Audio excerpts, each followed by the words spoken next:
Air ducts leaking air can seriously mess up your energy bills and make your home way less comfy, so fixing those leaks is a total game changer.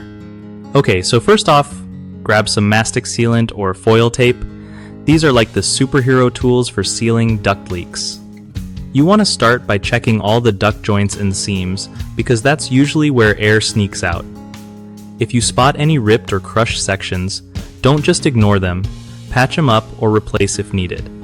Make sure your ducts are insulated well, especially if they run through unheated areas, so you don't lose heat before it even reaches your rooms. Cleaning your ducts every now and then helps too, because dust buildup can cause leaks to get worse or block airflow. When applying mastic, use a brush to spread it evenly over any gaps and cracks and let it dry fully so it sticks properly.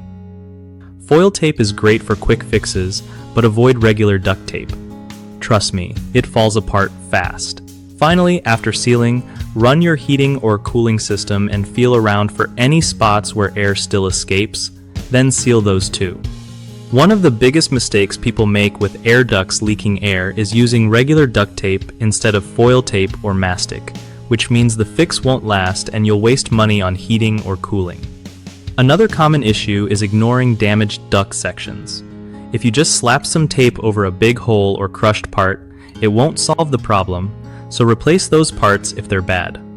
Lastly, not checking ducts in hard-to-reach places like basements or attics causes ongoing leaks that go unnoticed. Make sure to inspect those areas carefully and seal leaks there too. BigHomeProjects.com is awesome because it helps homeowners find trusted local contractors who actually know how to fix stuff like leaking air ducts right the first time. Plus, it's a solid way for contractors to connect with people who need their skills without all the hassle of marketing themselves.